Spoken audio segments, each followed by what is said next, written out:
Why should I maintain it? These kinds of questions can rise in the mind of the speaker. So this is the role of the intellectuals, linguists, concerned linguists, socially committed linguists, who should just attack this question frontally and try to create love and respect for the mother tongue.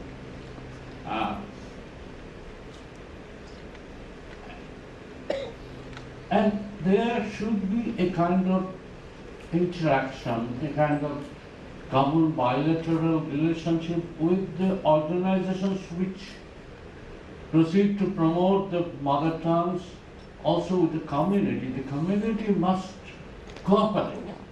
Because if the community doesn't cooperate, there is a lot of politics that enters into it. Some dialects claiming themselves to be language.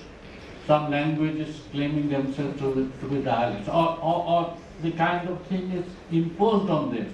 The EOS is not a separate language, EOS is a dialect. And I'm sorry to say that often the linguists are marginalized.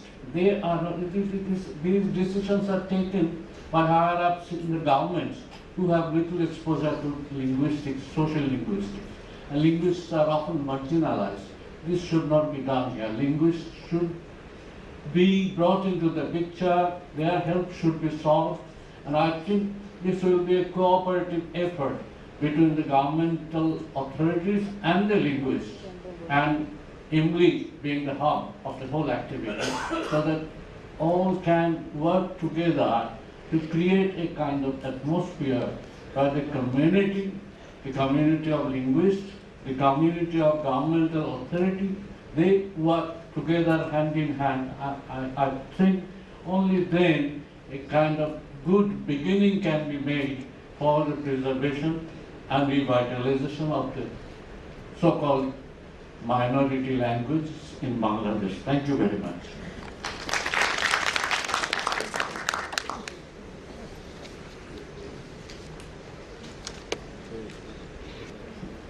Thank you for participating in the first session.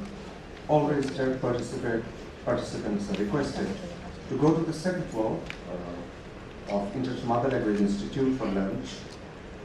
Our second session starts at 1:30 p.m. See you then. Thank you very much.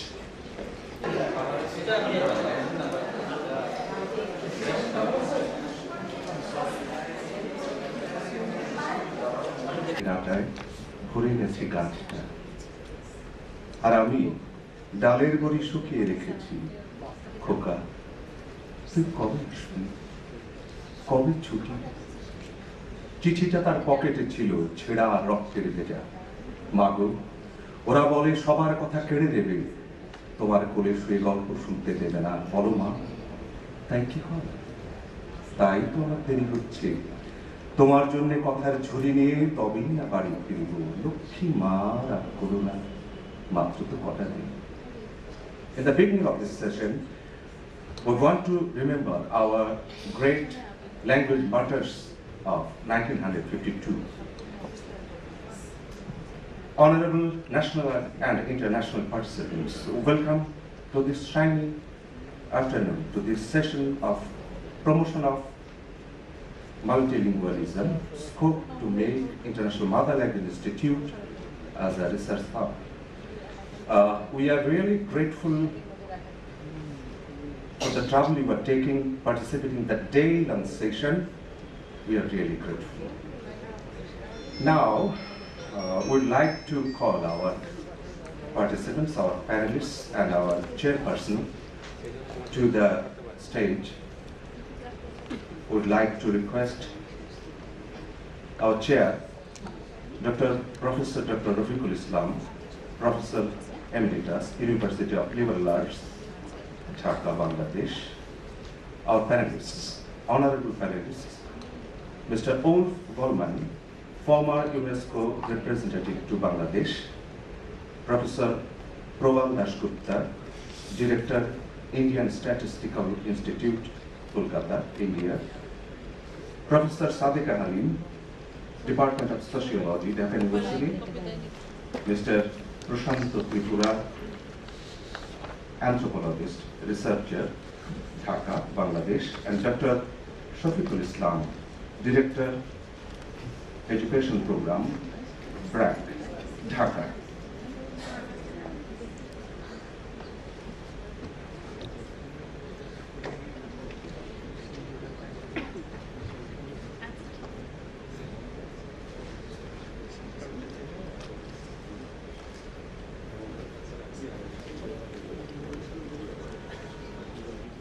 We would like to request the chairperson of this session, Professor Dr. Rafiqul Islam, to bring forward the session.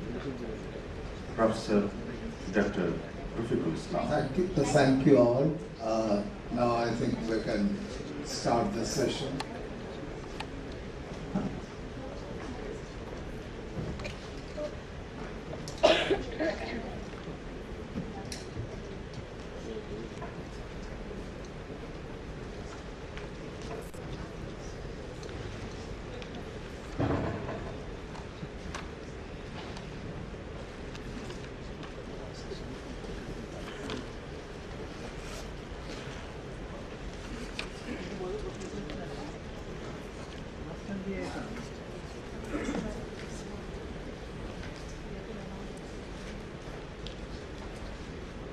Shall we start now?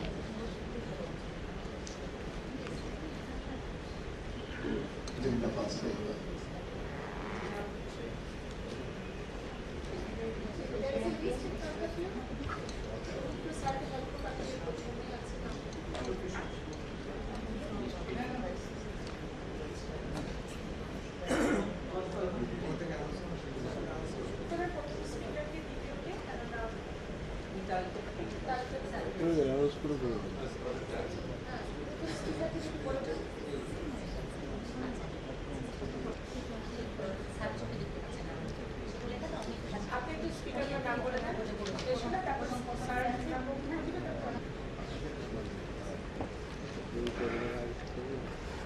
আমাদের প্রথম কথা বলছেন তিনি আমাদের panelist mister Wolf Vollmann, former UNESCO representative to Bangladesh, Germany. Mr. Ulf Vollmann. I feel honored to be here today, and I was a little bit in the dark as to the precise objective of this seminar. It was called as a seminar. Now, what would be the focus exactly? Would be the agenda, the objective, final objective of this event. So, but I found already that this the first session this morning was very enriching, and because it was diverse. And as I just said to a few friends, it was anything but a UN seminar. There was no jargon, no buzzwords that you use. In my own paper, I used actually quite a lot of jargon of the UN, gender responsive and rights-based and intercultural exchange, blah, blah, blah, blah, blah, blah, actually. But when it comes to the situation of people who are in the minority or a majority situation, there is indeed a rights-based issue. There's a human issue in this. So, but listening to all the events this morning, I had a few reflections and some thoughts came to my mind, which are not at all in my paper, which I'd like just to come out. I remember a few years ago I was in Cambodia after the fall down of the Khmer Rouge, and I discovered that actually the language has changed. I knew a little bit, but I had studied Cambodian before, and the language created by the Khmer Rouge in terms of administrative, political terms had nothing to do with either the former Khmer or the Khmer that was used by the maybe refugees and others. So when these people came back, Khmer Rouge went away. There was an incomprehension in a certain way, and the certain words didn't have the same meaning. As you know, totalitarian systems generate a specific language. Hannah Arendt has insisted on this, and it's quite true. In any totalitarian regime, a language is a major issue because you have to use this word and nothing else, and it means exactly this and this and this. So this was the situation in Cambodia, and we talked a lot about coming back to French. The French had devised a system already several centuries ago, the French Academy, l'Académie Française, which is, in a certain way, a national authority. I wouldn't say a French or a French-speaking authority, but it's basically it's valid for France. Establishing a lexicon, a dictionary, rules of procedures, new words that are accepted in the official dictionary, others are not accepted, even words are being thrown out. The people who work on this are not only linguists, the majority of them are writers, poets, historians and others. So this model of to have a national academy which is looking after language appeared to me as something which ensures the survival of a language and its vitality, not by making it a sort of safe haven of museum-like speak, but it has to be vibrant, it has to reflect the daily realities. And there were long discussions, even the French Academy should be saying, I'm sending a mail or I'm sending courriel. Courrier comes from courrier, actually, even in English it's word. So I think the mail did not enter the French system, so it's courriel. But, and Facebook and other social media pose similar threats to national languages. Maybe the French were lucky to have a national academy with a certain authority, because they're not government officials, they are artists, researchers, scholars, and very renowned personalities. I know other countries have pursued in the same area. And then another language, an idea that came to my mind was, of course, the French, coming back to this, but in Africa, you get a number of countries where French is a national language, and most of the, how shall I say, local languages are not reflected as an official language. Even government language is French. Or Senegal, or Togo, or Côte d'Ivoire, or whatever. Côte d'Ivoire will even insist that even in English, if you call the name of that country, it's Côte d'Ivoire. It's not Ivory Coast. So that's an English word, and they say, no, but our language is Côte d'Ivoire, and that's the name of the country. So here you have a situation in West Africa in particularly, where French is the dominant language in terms of governance and politics. But daily life people speak dozens of other languages, if not hundreds of other languages. So these are the some of the, and I had another reference also to as far as like in Bangladesh, language contributes towards the creation of a country. It's not the first case. So sometimes in Bangladesh, I've been living here a couple of years ago, 5 years, you think this is the first language movement which created a country. Not at all. You come even back to the European history. Let's say people talk about Germany, where Germany definitely did exist as a country only since 1871. But the language movement in Germany in the early 19th century was so strong that it did create a language in terms of literature, in terms of publications, music, opera, songs and things like that. They were so strong, it did create a national feeling, and that ultimately resulted in the creation of an official country in Germany. Similar like Italy. Italy was divided. It's basically Italian all over with heavy dialects, accents and things like this. Italy, again, only in the middle of the 19th century, somewhere Garibaldi was united. But language was the major engine behind the creation, and sometimes in music, like Verdi and others, who mobilized the local bourgeoisie. And the bourgeoisie, the bourgeois, they pushed the political movement towards independence and unification, not independence, unification of the country. So here we have some historical examples, and you can go on, and there are many other examples. I come back to the relevance of music, and I know that in Bangladesh was created this, played a major role. It was a bit mentioned in the morning on the sidelines, since Bangla is not only language, it's also an engine and a vector for music expression.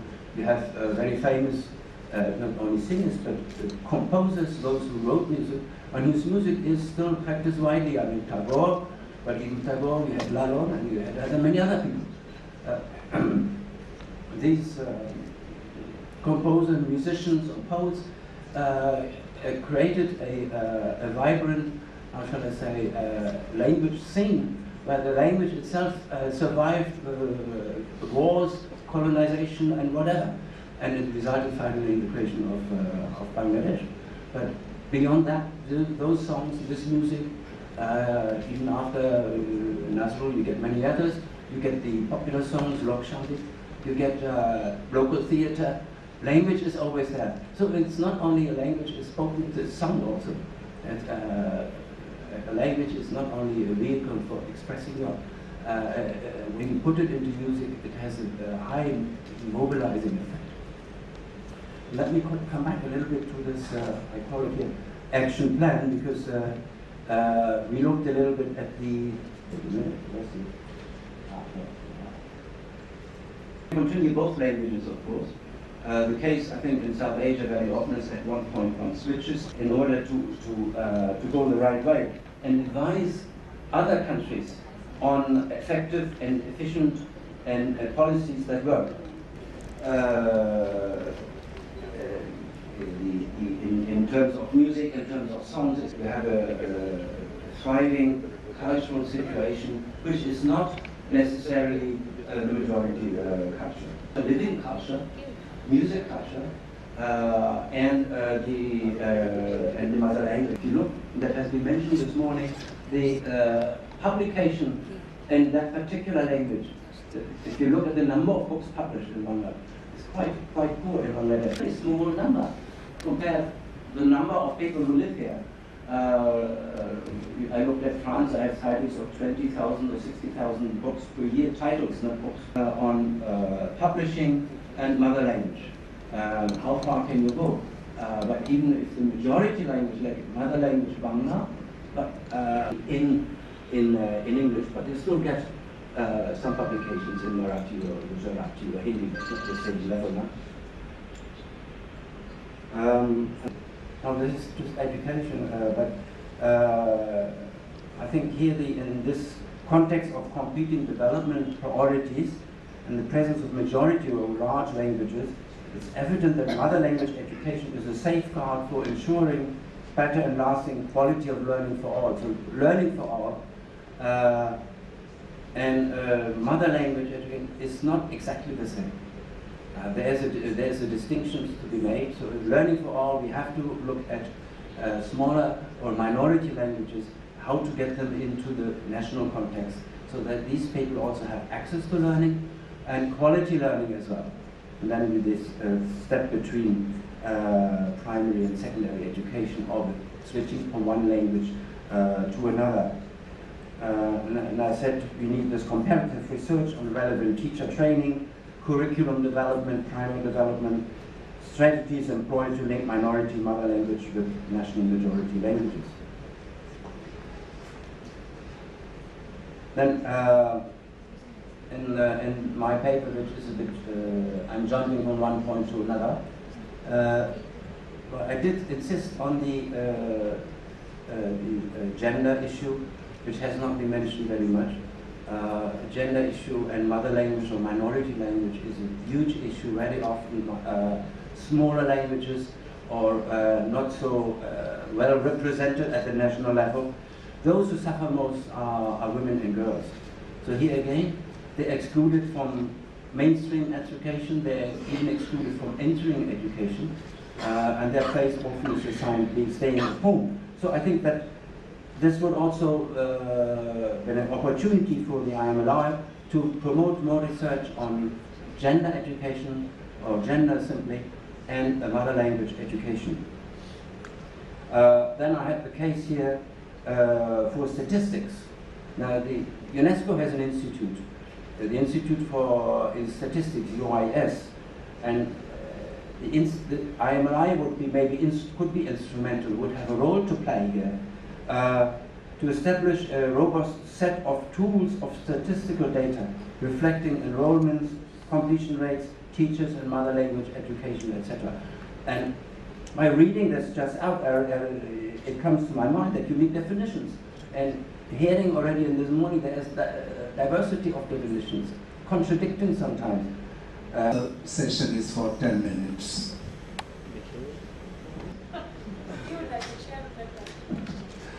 In a unilingual country like Bangladesh, now, what is the impact of multilingualism? In a country like Bangladesh, which is basically unilingual. Yes. Well, I think Bangladesh is almost an extreme case. I mean, I can't even think of, 98% are supposed to speak and read. Well, we are not yet there, the literacy rate is much lower. But 98% speak Bangla speaking. There are very few countries in the world where you have actually such a high degree of national language speakers. Wherever you come, even in Europe, it's going through the various countries, there are always minorities. There are always small minorities, sometimes bigger ones. The tendency is to favor one major national language. This has been the case in Bangladesh. But I think in terms of linguistics and even in human rights, the respect for other, even small languages is highly important. It enhances the importance of the national language, actually. If the more knowledge we have about, let's say, Gao or Santal or whatever, the more you can appreciate also the relative importance of Bangla. Multilingual, I think, for what somebody said, is right now in Dhaka is Bangla and English, or English and Bangla. That is, some people think this is multilingualism. Yeah, basically it's the bilingualism here in Bangladesh. For some people it becomes bilingual, but still because of the importance of English as a corporate language or as a language of the information. But exactly, and I think that's why UNESCO should also benefit from this institute, because the issue of English medium education across South Asia is quite important. You come to even in Pakistan, and you get these English medium schools all over. The elite, the social elite, gets educated in English for the benefit of English and for the non-benefit of the national languages sometimes. But, there should be more research on it, and I think this institute has a role to play through research, seminars, and exchange. I don't think that UNESCO has a role to play. I think I push them sometimes. You look, please, at this impact of English medium education for the social elites in Lahore or in Delhi or in Kolkata or in Dhaka. But does it favor the national failing, or what's the impact? What are the consequences? And in case of India, which itself is a multilingual country, and what will be the situation in future in a country like India? Well, it's such a different case. You get so many major languages. Even states where you would say major language of 50 or 80 million people or even more speak that language, it's still not a national language. So I think India is an extreme case on the other side of the board. But here we have 98% national speaking Bangla. I think India will never reach that level. No? I hope not. Okay, thank you very much. Now our next presentation, Dr. Prabal Dasgupta. One thing, I'm very glad that Prabal is here. While I was a student at Cornell University in 1958 and 59, Prabal was at Cornell, but he was a kid. His father and mother were studying there. His father was a famous historian, his mother was a psychologist. And after a long time, I see Prabal with beards. Thank you very much. Prabal Dasgupta. Rafiq Kaku, I met him when I was 5 years old. So it's a different relationship. Coming to Dhaka for me has meant a return to my childhood. And it gives me great pleasure to be here, and I wish to thank the organizers for having me here. So, Rafiq Kaku, Professor Wolf Vollmann, Professor Satika Halim, Prashant Tripura, Dr. Safiqul Islam, and other friends and colleagues. It's a great pleasure to be with you here. Recently, we had an exercise in India of revisiting the thought of Indian independence at the cultural level. And I took the opportunity to move the discussion from that of India to that of particular provinces of India and particular provincial countries. Here we are discussing on the whole mother languages. I'd like to move to the study of dialects and make the same move that I made in Manipal a few weeks ago. This is how to do at a PowerPoint presentation level. So I've written a traditional paper and I will give you a talk based on the paper. We need to make the transition from national pride, national glory, to the other forms of pride that become important once the independence of a nation has been accomplished. One example would be gender. I don't just mean women's rights, I also mean gay pride. There are other kinds of pride that need to come to the fore once the independence of a nation has been established. Language is one place, and in the context of education, it becomes a fraught question. In linguistics itself, one can make a case for saying that certain kinds of linguistics have arisen in correspondence with certain forms of pride, cherishing, valorization, and so on in the 18th and 19th centuries, when modern linguistics is emerging in a historical form. That is a matter of the folk, of reconstructing the folk notion, folk, ethnography, the rise of romanticism, the Grimm brothers collecting folk tales from their speaking territory. This is all connected to the rise of a certain linguistics. Structuralism seems to appear in linguistics at the time of the League of Nations, when the right to self-determination of nations is being presented as a principle of universal application, when the League of Nations puts forward the proposal for total decolonization, which then seemed quite radical because empires appear to be entrenched.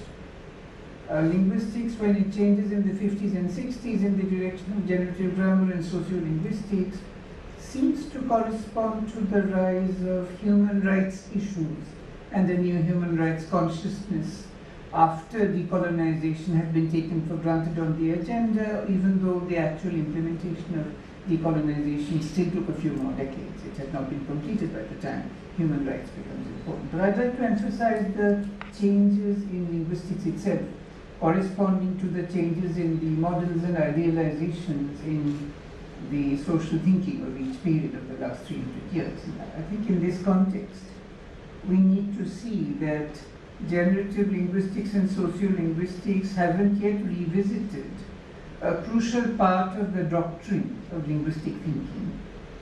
So today, my paper is an effort to make you look at the notion of a standard dialect. Linguistics textbooks tell you that there are two kinds of dialects, standard dialects and non-standard dialects. So a given dialect either has or has not been made the central and most important dialect in its collection of dialects, and the standard language is therefore technically called the standard dialect. I would like to propose that there is a sleight of hand here, and that in fact the notion standard dialect, the term standard dialect is an oxymoron. If something is being regarded as a dialect, it is by the same token not being regarded as a standard.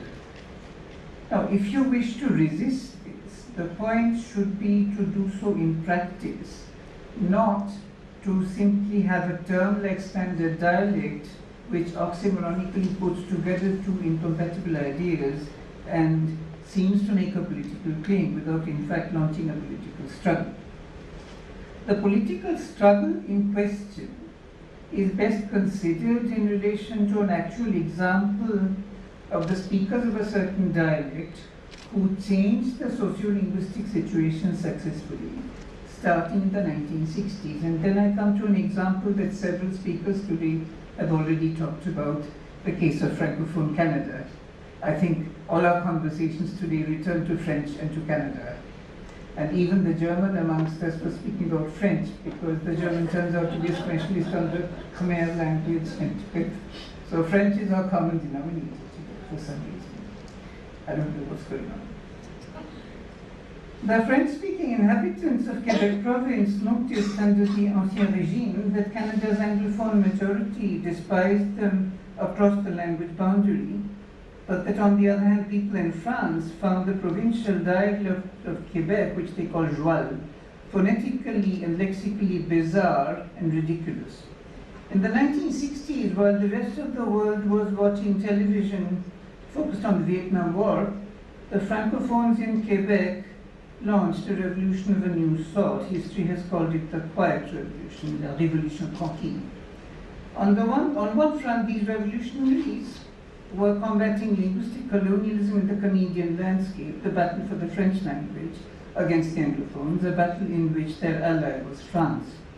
In another direction, the Quebecois were contesting the hegemony on the part of the metropolitan inhabitants of France. That was a different struggle to establish their rights, dialect speakers who would elevate the status of their dialect. On both fronts, the Quebecois prevailed in order to prevent Canada from breaking up federal legislation established, at least on paper, a bilingual regime throughout the country, and the French on the other side of the Atlantic realized that they would have to stop telling jokes about the Quebec variety of French and stop calling it